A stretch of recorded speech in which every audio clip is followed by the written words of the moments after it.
আমরা তো আবু সাইদকে ভুলতে দিতে পারি না, আমরা তো মুগ্ধকে ভুলতে দিতে পারি না, আমরা চট্টগ্রামের ওয়াসিম আকরামকে ভুলতে দিতে পারি না, আমরা আহনাবকে ভুলতে দিতে পারি না। বন্ধুরা আমার, এর মধ্যে দিয়েই হাসিনার পতন হল। জনগণের প্রত্যাশা যে দেশে গণতন্ত্র ফিরে আসবে, শান্তিপূর্ণ সহাবস্থান সবাই করবে, প্রত্যেকে তার রাজনৈতিক মতামত দেবে, প্রত্যেকে তার কথা বলার স্বাধীনতা থাকবে।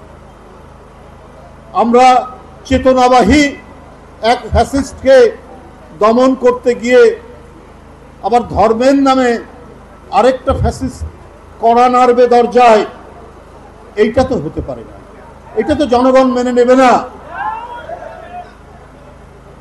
জনগণ এদেশের ইতিহাসের সাক্ষী। বন্ধুরা আমার, সব দেখছে, সব জানছে। আজকে আপনারা জানেন যে মিটফোর্ড হাসপাতাল ঢাকায় একটি হৃদয় বিদারক ঘটনা ঘটেছে। একজন ব্যবসায়ীকে কয়েকজন পাথর দিয়ে মারছে। তারা হয়তো বিএনপির নামধারী হতে পারে, কিন্তু এদেরকে কি বিএনপি প্রশ্রয় দিয়েছে? সাথে সাথে যুবদল থেকে আজীবনের জন্য বহিষ্কার।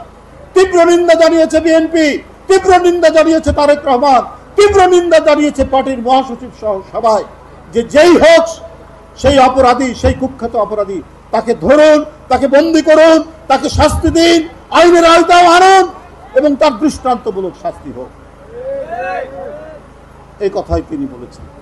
কিন্তু আজকে এই ঘটনাকে কেন্দ্র করে, আচ্ছা ভাই, এইখানে যদি কোনো ধরনের অন্যায় হয়, এই আপনার এই এলাকায় যদি কোনো ধরনের সহিংস ঘটনা ঘটে, সবাই সাধারণ শান্তিপ্রিয় মানুষ তারা অভিযোগ দেবে কার কাছে? প্রশাসনের কাছে, সরকারের কাছে। বাংলাদেশে দুই একটি দল তারা ইসলামের নামে রাজনীতি করে, তারা স্লোগান দিলেন, তারা মিছিল করলেন তারেক রহমানের নামে। যে নেতা আজকে 17-18 বছর ধরে লন্ডনে, যাকে শেখ হাসিনার আন্দোলনের ফসল মঈনুদ্দিন, ফখরুদ্দিনরা নির্মমভাবে শারীরিক নির্যাতন করেছে, যিনি চিকিৎসাধীন, তিনি তাদের টার্গেটে পরিণত হন রাজনৈতিক দল করে। আমরা ডক্টর ইউনূস সাহেবের সরকারকে সবাই সমর্থন করেছি, আমরা সবাই, বিএনপি সহ অন্যান্য সব রাজনৈতিক দল, যে আপনি যতটুকু সংস্কার করা দরকার আপনি করুন, একটু অবাধ সুষ্ঠু নির্বাচন করুন, কিন্তু এইটাকে টেনে হিচড়ে আপনি যদি দীর্ঘায়িত করেন তাহলে তো মানুষের মনে সন্দেহ দেখা দেবে। মানুষ মনে করবে যে বিরাজনৈতিককরণ করার জন্য অনেক কিছুই করা হচ্ছে। তো এইটা মানুষের কাছে সাজবে না কোনোভাবেই।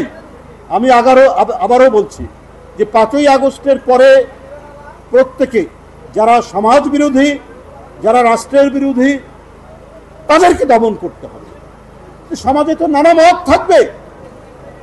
হঠাৎ করে একটা গ্রুপ তৈরি হলো, মাজার ভাঙতে শুরু করলো। কেন ভাই? আবার দেখা গেল এমন কথাবার্তা বলছেন যে আরেকটা ফ্যাসিজমের, আরেকটা ফ্যাসিবাদ উত্থানের মানে আমরা সম্ভাবনা, যে মেয়েদের ফুটবল টুর্নামেন্ট এটার হামলা করা হবে এবং এটাকে করতে দেওয়া হবে না। তাহলে আমরা কোথায় যাব? এই দেশের চেহারা কি হবে?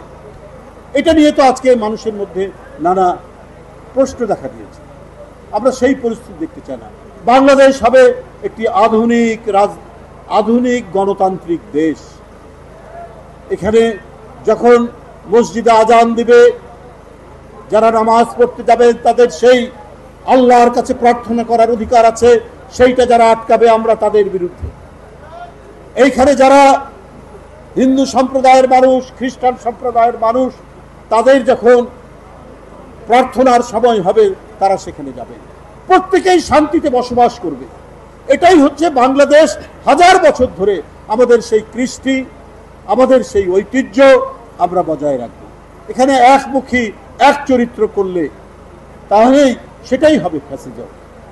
ও ওটা করতে পারবে না, তাকে বাধা দিলাম, তখনই আপনার প্রচণ্ড প্রতিরোধ আসবে, আবার একটা ফ্যাসিবাদে তৈরি হবে।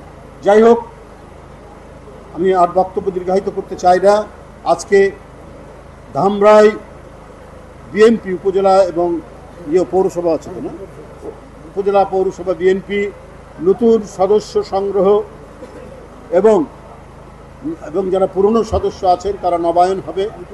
আমি এখানে নেতৃবৃন্দ যারা আছেন, আমাদের তবিজ ভাই সহ ঢাকা জেলার নেতৃত্বে এখানে যে কাজগুলো হচ্ছে, আমাদের সুলতানা আপা সহ সবাই, সমাজের মধ্যে যারা ভালো মানুষ, একজন সৎ কৃষক, একজন সৎ শ্রমিক, একজন শিক্ষক, একজন চিকিৎসক, একজন প্রকৌশলী, সবাই এই দলের সদস্য হতে পারবে।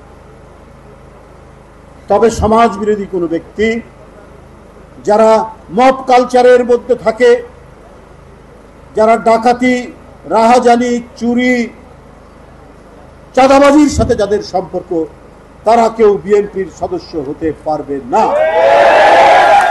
এই বিষয়টি আপনারা অত্যন্ত স্বচ্ছভাবে দেখবেন, কারণ সমাজে যারা শান্তিপ্রিয়, ভদ্র মানুষ, সজ্জন মানুষ, তারাই হবে বিএনপির সদস্য।